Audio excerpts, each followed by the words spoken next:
নমস্কার বন্ধুরা, জ্যোৎস্নার রীতিকথায় আইটি নতুন পর্বে তোমাদের সকলকে স্বাগত জানাই। বন্ধুরা, আগামী 21শে সেপ্টেম্বর মহালয়ার দিনে সংগঠিত হতে চলেছে বছরের শেষ সূর্যগ্রহণ।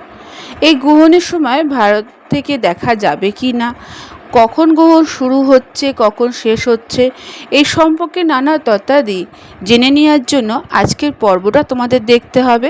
ভালো লাগলে সবার কাছে শেয়ার করে দেবে, লাইক করে দেবে, পাশে বেল আইকনটিকে প্রেস করে রাখতে হবে যাতে এইরকম কোনো ভিডিও নোটিফিকেশন সবার আগে তোমাদের কাছে পৌঁছে যেতে পারে। তাহলে চলো বন্ধুরা, আজকের পর্বটি শুরু করা যাক। বন্ধুরা, সামনেই বছরের শেষ সূর্যগ্রহণ 21শে সেপ্টেম্বর সর্বপিতৃ অমাবস্যার দিনে সূর্যগ্রহণ হতে চলেছে। জ্যোতিষশাস্ত্রে সূর্যগ্রহণকে অশুভ বলে মনে করা হয়। জ্যোতিষ অনুযায়ী সূর্যগ্রহণ প্রতিটি ব্যক্তির জীবনে প্রভাব বিস্তার করে থাকে। কোনো কোনো রাশির জন্য এই গ্রহণ শুভ, আবার কারোর জন্য সমস্যাকুল হয়ে ওঠে। এবারে সূর্যগ্রহণ কি ভারতে দেখা যাবে?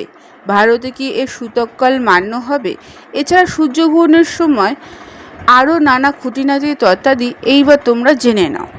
ভারতীয় সময় অনুসারে মহালয়ার দিন অর্থাৎ 21শে সেপ্টেম্বর 2025 রাত 11টা থেকে গ্রহণ শুরু হবে এবং পরের দিন ভোর রাত 3:24 পর্যন্ত এই গ্রহণ থাকবে। এটি আংশিক সূর্যগ্রহণ হতে চলেছে, যাতে চাঁদ সূর্যের কিছু অংশ ঢেকে দেবে। এটি সাধারণত দেখা যাবে নিউজিল্যান্ড, অস্ট্রেলিয়ার কিছু অংশে। আন্টার্কটিকায় এই গ্রহণ দেখা যাবে, তবে ভারতে সূর্যগ্রহণ দৃশ্যমান হবে না, তাই এর সূতককালও মান্য করা হবে না।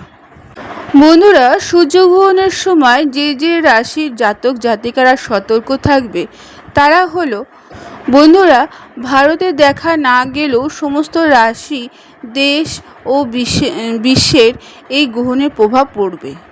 তবে যেসব জাতক জাতিকারা এই রাশির অন্তর্ভুক্ত তারা খুব সাবধানে থাকবে। যেমন মিথুন রাশির জাতকদের এই সময় আর্থিক ক্ষেত্রে ভেবেচিন্তে সিদ্ধান্ত গ্রহণ করা দরকার, পাশাপাশি আর্থিক ক্ষেত্রে সতর্কতা থাকাও জরুরি। লগ্নির আগে ভালোভাবে যাচাই করে সিদ্ধান্ত গ্রহণ করবে, ধৈর্য ধরে কাজ করতে হবে, তখনই লোকসান কমতে পারে। আবার এই গ্রহণের প্রভাবে কন্যা রাশির জাতকদের কাছে বাধা উৎপন্ন হতে পারে। বড় সিদ্ধান্ত গ্রহণে বিশেষ মনোনিবেশ করতে হবে, মানসিক অবসাদ বাড়তে পারে। তারপর ধনু রাশির জাতক জাতিকারা এই সময় অবসাদ, বিভ্রান্তি ও চ্যালেঞ্জের মোকাবিলা করতে হতে পারে। গ্রহণের প্রভাব কম করার জন্য দান পুণ্য করো তোমরা। আবার সব রাশির জাতক জাতিকাদের সূর্যগ্রহণের প্রভাব অশুভ নয়। কিছু রাশির জাতক জাতিকাদের কাছে এই গ্রহণ শুভ, যেমন বৃষ, সিংহ, তুলা, কুম্ভ রাশির জাতক জাতিকারা এই গ্রহণটি তাদের কাছে শুভ।